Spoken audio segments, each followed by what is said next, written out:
Olá, sejam muito bem-vindos. Hoje a gente vai colocar uma lupa sobre uma das métricas mais famosas no mercado financeiro, o tal do EBITDA.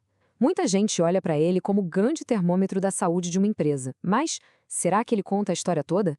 Nessa análise, vamos descobrir o que o EBITDA realmente nos diz e, o mais importante, o que ele acaba escondendo. E a grande pergunta é essa, né? Se uma empresa apresenta um EBITDA forte, lá nas alturas, isso significa automaticamente que ela está nadando em dinheiro? A resposta, olha, pode surpreender. Vamos investigar a fundo essa diferença crucial entre o potencial de uma empresa e a sua realidade financeira. Ok, vamos mergulhar nisso. Para começar, a gente precisa entender por que o EBITDA virou essa febre toda. Ele foi criado com um objetivo bem específico em mente: medir o potencial bruto de uma operação. A ideia central do EBITDA, ou LAIGIDA, como a gente vê na sigla em português, é basicamente isolar o lucro que vem só da atividade principal da empresa. Ele quer mostrar o resultado da operação antes de um monte de deduções que não têm a ver diretamente com a produção ou com a venda. E como é que essa limpeza funciona na prática? É simples. A ideia é tirar da conta tudo que pode distorcer a foto da operação. Ao ignorar os juros, por exemplo, a gente consegue olhar para a empresa sem o peso da dívida que ela carrega. Tirando os impostos, a gente neutraliza as diferenças de legislação. E ao somar de volta a depreciação e a amortização, eliminamos despesas que são puramente contábeis, que não são saídas de caixa de verdade naquele período. O objetivo final é poder comparar a eficiência de uma empresa com a de outra de um jeito mais justo. E essa ideia, olha, pegou de um jeito. Por muito tempo essa frase foi quase um mantra no mercado. O EBITDA era o rei, o termômetro principal do potencial de uma empresa. Mas sempre tem o mais, né? Potencial sozinho não paga as contas. Agora a gente chega na parte mais importante. Vamos ver para onde vai o dinheiro. Se o EBITDA é o potencial de caixa, onde é que o dinheiro de verdade se esconde? É aqui que a mágica acaba e a realidade financeira bate na porta. E a palavra-chave aqui é essa, bruta. O EBITDA nos dá uma visão otimista, sabe? Uma foto do que a operação poderia gerar. Só que o dia a dia de uma empresa está cheio de saídas de caixa que são inevitáveis e que o EBITDA simplesmente finge que não existem. Essa tabela ilustra o problema perfeitamente. Primeiro, os impostos. Não adianta, não importa o quão boa seja a operação, o governo vai querer a parte dele, e isso se paga com dinheiro vivo. Segundo, os investimentos, o famoso CAPEX. Pensa nisso como o dinheiro que a empresa precisa gastar para se manter viva e competitiva. Comprar máquinas novas, atualizar sistemas, é grana real saindo do caixa. E terceiro, o capital de giro. Sabe aquele dinheiro que fica parado no estoque ou esperando o cliente pagar? Quanto mais a empresa vende, mais dinheiro fica preso ali. Todas essas são saídas de caixa reais que o EBITDA ignora completamente.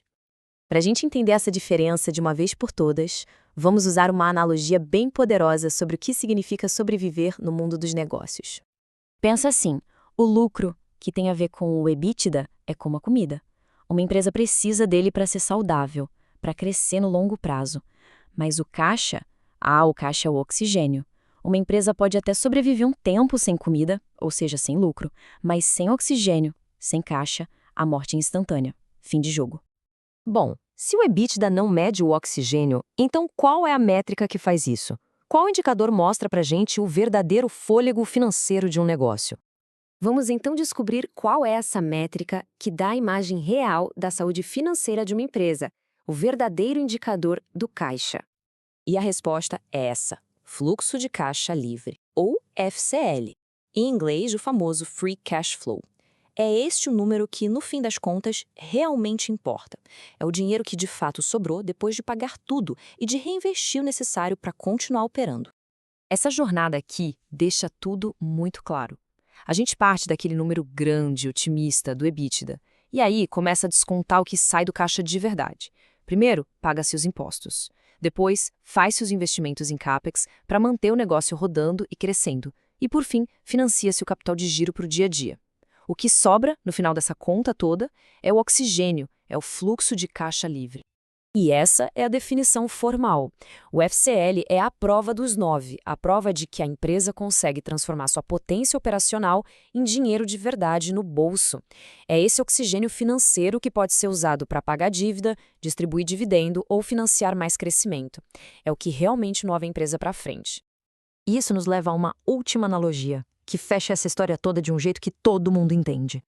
O EBITDA é tipo a potência do motor de um carro. Um número alto, o EBITDA grande, indica um motor V8 super potente com um potencial enorme. Já o fluxo de caixa livre, bom, ele é a velocidade que o carro de fato atinge na estrada. Porque pensa bem, de que adianta um motorzão se o carro está pesado demais, carregando o peso dos impostos, do CAPEX e do capital de giro? E essa é a grande mensagem. Ter um EBITDA forte, um motor potente, é claro que é um ótimo começo. Mas o sucesso da viagem, a criação de valor de verdade, só se mede pela velocidade real na pista, ou seja, por um FCL positivo e que cresce com o tempo. Então, fica a reflexão. Na próxima vez que uma empresa for analisada, não basta se impressionar só com o tamanho do EBITDA. É preciso fazer a pergunta mais importante de todas. Essa potência toda está se transformando em velocidade real? O potencial está virando dinheiro no caixa? Essa é a diferença entre uma promessa e um resultado de verdade.